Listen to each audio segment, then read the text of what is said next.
High বন্ধুরা, আমি সৌমিতা আর আপনাদের কাছে নিয়ে চলে এসেছি আজ আবারও একটা রেসিপি।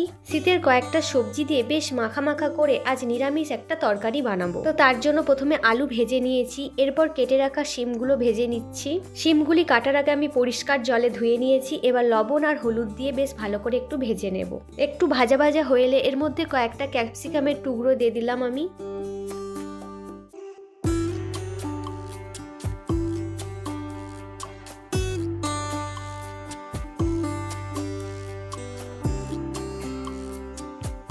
এবার একটা বড় সাইজের টমেটোকে বড় বড় পিস করে কেটে দিয়ে দিচ্ছি। এবার সমস্তটাকে একটু নেড়ে চেড়ে নিয়ে নামিয়ে নেব। দেখুন, এই যে নামিয়ে নিয়েছি, এরকম হালকা করে আমি ভেজেছি। এবার তেলটা গরম হলে এর মধ্যে দিয়ে দিচ্ছি 5 ফোড়ন।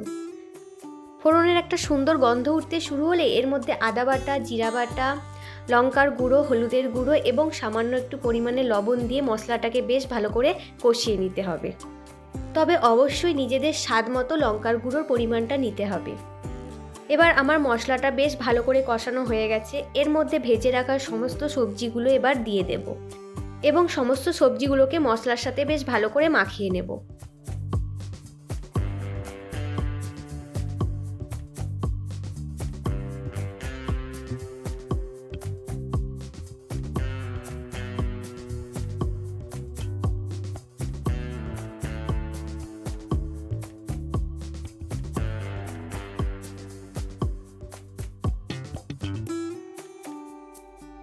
এই যে মশলাটাকেও আরও একটু সবজির সাথে কষিয়ে নিলাম।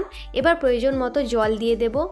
তবে জলটা খুব বেশি দেব না, যেহেতু তরকারিটা একটু মাখা মাখা রাখবো, তাই আমি পরিমাণ মতো জল দেব। এরপর আমি সরিষা বাটা দিয়ে 3 থেকে 4 মিনিটের মতো ঢেকে রেখে দেবো। এতে করে সমস্ত সবজিগুলো বেশ ভালো করে সেদ্ধ হয়ে যাবে। এরকম হালকা ফুলকা হেলদি সবজির তরকারি কি আপনিও খেতে পছন্দ করেন? তাহলে আমাকে কমেন্ট করে জানাতে পারেন যে আপনি কোন সবজির তরকারি খেতে বেশি পছন্দ করেন। ঢাকাটা এবার আমি খুলে নিচ্ছি।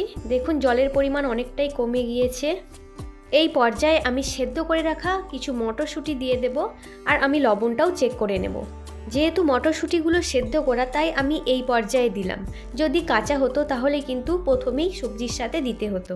মটরশুঁটিগুলোকে সব কিছুর সাথে একটু মাখিয়ে নিই, আর একটু ঝোলের পরিমাণটা কমে গেলে এবার নামিয়ে নেব। দেখুন, আমি নামিয়ে নিয়েছি। একদম মাখা মাখা হয়েছে। গরম গরম ধোঁয়া ওঠা ভাতের সাথে কিংবা এই শীতের রাতে ডিনারে গরম গরম রুটির সাথে দারুণ খেতে লাগবে বন্ধুরা। আমার এই রেসিপিটি যদি আপনার ভালো লাগে তাহলে ভিডিওটিতে একটা লাইক দিয়ে কমেন্ট করে আমাকে উৎসাহিত করতে ভুলবেন না কিন্তু।